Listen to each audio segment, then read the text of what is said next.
سورۃ الانفال کی آیت نمبر 6۔ الحمدللہ وکفی وسلام علی عبادہ الذین اصطفی خصوصا علی سید الرسل وخاتم الانبیاء وعلى آلہ واصحابہ الاتقیاء۔ اما بعد فاعوذ باللہ من الشیطان الرجیم، بسم اللہ الرحمن الرحیم۔ یجادلونک فی الحق بعدما تبین کأنما یساقون الی الموت وهم ینظرون۔ یجادلونک فی الحق، یہ لوگ آپ سے بحث و مباحثہ کر رہے تھے حق کے متعلق، بعد ما تبین، بعد اس کے کہ وہ واضح ہو چکا تھا، کأنما یساقون الی الموت، گویا کہ ان کو چلایا جا رہا ہے موت کی طرف، وہم ینظرون، اور وہ اس کو دیکھ رہے ہیں۔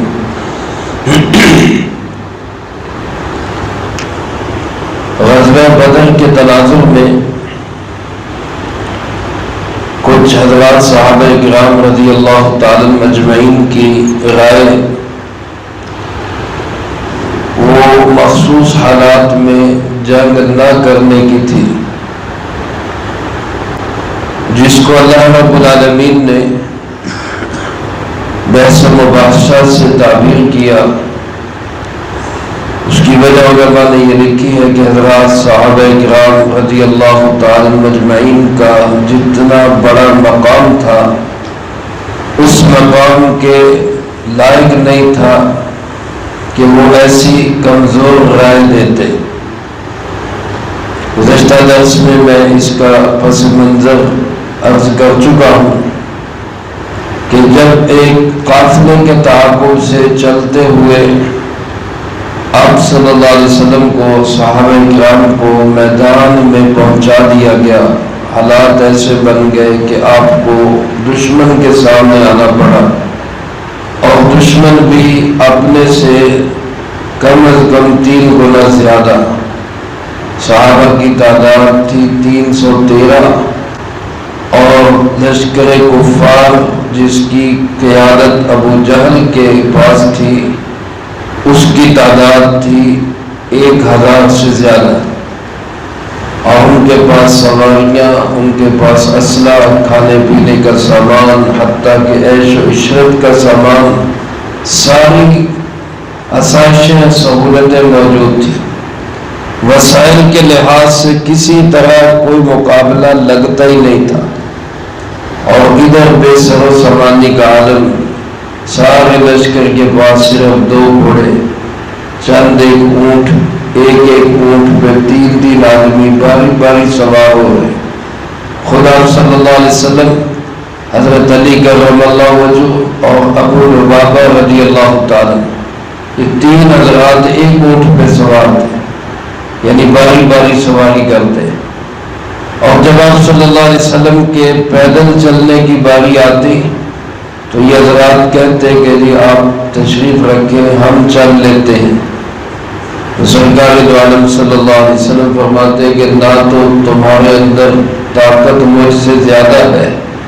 اور نہ ایسا ہے کہ مجھے ثواب کی ضرورت نہیں، تمہارے اندر بھی طاقت ہے، اللہ نے مجھے بھی قوت دی ہے، تمہیں بھی آخرت کے ثواب کی ضرورت ہے اور مجھے بھی ضرورت ہے، تو لہذا اپنی باری پہ میں بھی پیدل ہی چلوں گا۔ اس صورتحال میں آپ صلی اللہ علیہ وسلم نے صحابہ سے مشورہ کیا کہ اب کیا کرنا چاہیے۔ حضرت ابوبکر رضی اللہ تعالیٰ عنہ نے سب سے پہلے رائے دی کہ آپ آگے بڑھیں، ہم آپ کے ساتھ ہیں، ہم پیچھے نہیں ہٹیں گے۔ حضرت عمر رضی اللہ تعالیٰ نے بھی یہی رائے دی کہ آپ کے ساتھ ہے، آپ کا جینا، ہمارا جینا مرنا آپ کے ساتھ ہے، آپ جو حکم کریں۔ حضرت مقداد ابن اسود رضی اللہ تعالیٰ عنہ مہاجرین میں سے، انہوں نے سب سے بہترین اور خوبصورت تقریر کی اور اللہ کے محبوب علیہ الصلوۃ والسلام سے کہا کہ ہم جب اس بات کی گواہی دیتے ہیں کہ آپ اللہ کے نبی ہیں اور ہم دل کی گہرائیوں سے جانتے ہیں کہ آپ اللہ کے نبی ہیں، اور اس اللہ کی قسم جس نے آپ کو حق کے ساتھ بھیجا ہے، آپ آگے بڑھیں تو ہم پیچھے نہیں ہٹیں گے۔ ہم وہ لوگ نہیں ہیں جنہوں نے حضرت موسیٰ علیہ السلام سے کہا تھا اذهب انت وربك فقاتلا، کہ تو اور تیرا رب جا کے لڑ، انا ہاہنا قاعدون، ہم تو یہاں بیٹھے۔ ہم یہ جواب نہیں آپ کو دیں گے، بلکہ اگر آپ ہمیں حبشہ کے مقام برق الغمات تک بھی لے کے جائیں گے تو ہم تب بھی پیچھے نہیں ہٹیں گے، جہاں آپ کا دل چاہے ہمیں لے جائیں، ہم آپ کے ساتھ ہیں۔ لیکن ابھی تک یہ جتنے جواب آ رہے تھے یہ سب مہاجرین کی طرف سے آ رہے تھے، اور مہاجرین کی تعداد 313 میں 81 کے قریب تھی، باقی سارے انصار تھے۔ اور انصار کے ساتھ جو معاہدہ تھا آپ صلی اللہ علیہ وسلم کا وہ یہ تھا کہ مدینہ منورہ کے اندر ہماری حفاظت کی جائے گی، ہمارا ساتھ دے گی۔ اب تو مدینہ منورہ سے کوئی 80-82 کلومیٹر دور مکہ کی طرف راستے میں یہ بدر کا مقام ہے، تو یہاں تو ان پہ معاہدے کے لحاظ سے کوئی پابندی نہیں تھی، وہ ساتھ دے تب بھی نہ دے تب بھی۔ اس لیے آپ نے دوبارہ رائے لی، دوبارہ مشورے کے لیے کہا، تو انصار سمجھ گئے کہ اب آپ ہم سے پوچھنا چاہتے ہیں ہماری کیا رائے ہے۔ تو انصار کے سردار سعد بن معاذ رضی اللہ تعالیٰ عنہ وہ اٹھے، انہوں نے بڑے خوبصورت انداز میں اللہ کے محبوب علیہ السلام کو حوصلہ دیا کہ ہم آپ کے ساتھ ہیں، آپ اگر ہمیں سمندر میں چھلانگیں لگانے کے لیے بھی کہیں گے تو ہم یہ نہیں پوچھیں گے کہ کیوں لگانی ہے، حکم آپ کا ہوگا، اطاعت ہماری ہوگی، جذبے ہمارے ہوں گے، رحمت اللہ کی ہوگی، اور کل کو اللہ آپ کو وہ حالات دکھائیں گے کہ آپ کی آنکھیں ٹھنڈی ہو جائیں گی،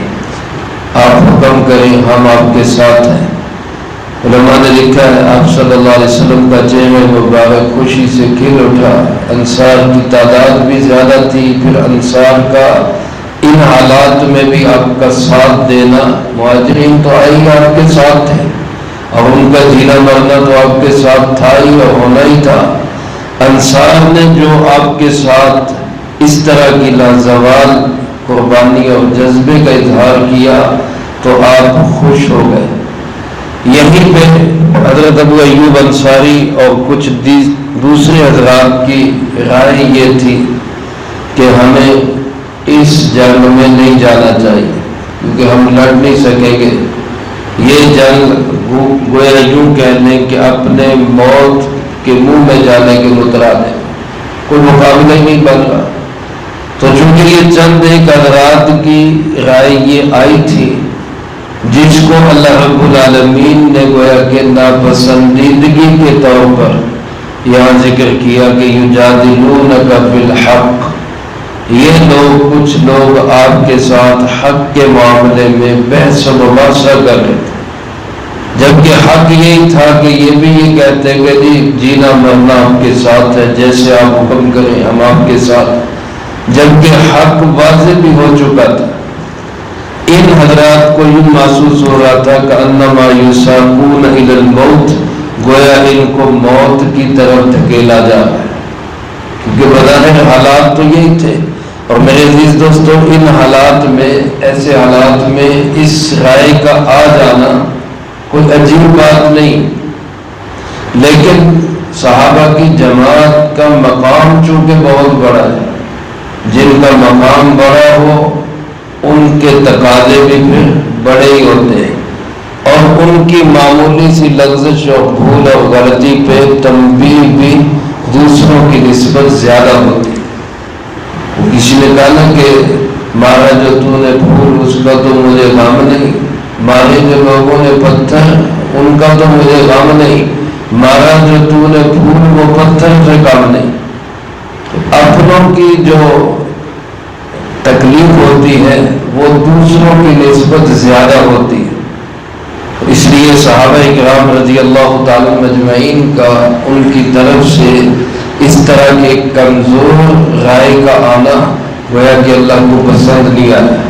اللہ پاک نے اس پہ تنبیہ کی کہ یہ آپ سے حق کے معاملے میں جھگڑ رہے تھے، حالانکہ ان کا کوئی اختلاف ایسا نہیں تھا جس کو جھگڑا کہا جا سکے،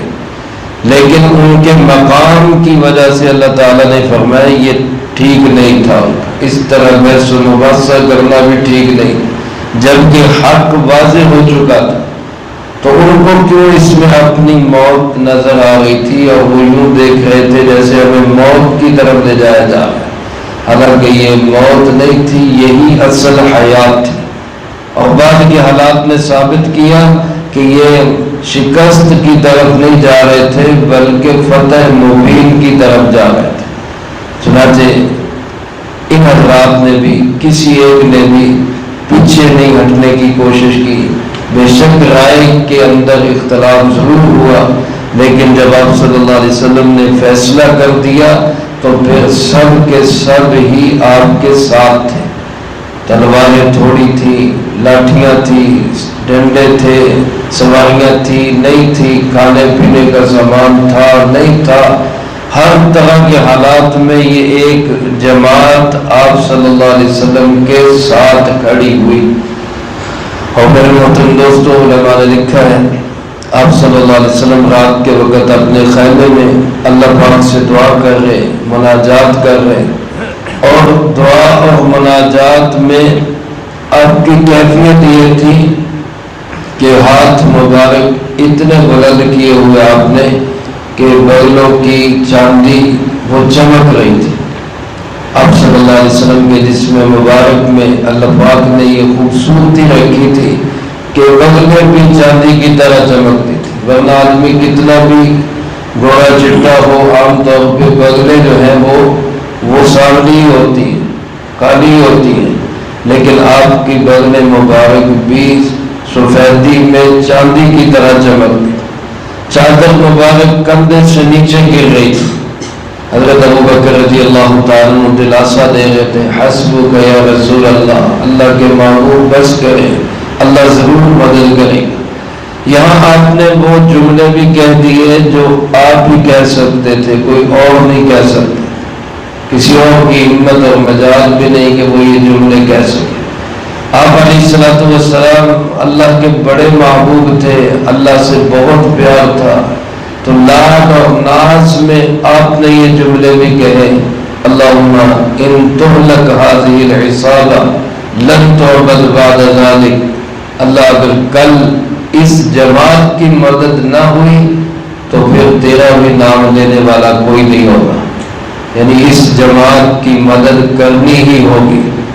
اور پھر اللہ پاک نے آپ کے دل کو حوصلہ اور تسلی دی، آپ اپنے اس مچان سے، اس خیمے سے باہر تشریف لائے، اور تلوار کے ساتھ آپ نے ایک ایک جگہ پہ نشان لگا کر بتایا، یہاں فلاں کافر مرے گا، یہاں فلاں کافر مرے گا، یہاں فلاں کافر مرے گا۔ حضرت عبداللہ ابن مسعود رضی اللہ تعالیٰ فرماتے، اللہ کی قسم ایک انچ کا بھی فرق نہیں پڑا، جہاں آپ نے نشان لگائے تھے وہی وہ کافر مرے۔ اور آپ صلی اللہ علیہ وسلم کی زبان مبارک پہ یہ الفاظ تھے، سَيُهْزَمُ الْجَمْعُ وَيُوَلُّونَ الدُّبُرَ، ان جماعتوں کو، ان لشکروں کو شکست ہوگی اور یہ پیٹ پھیر کے بھاگیں گے۔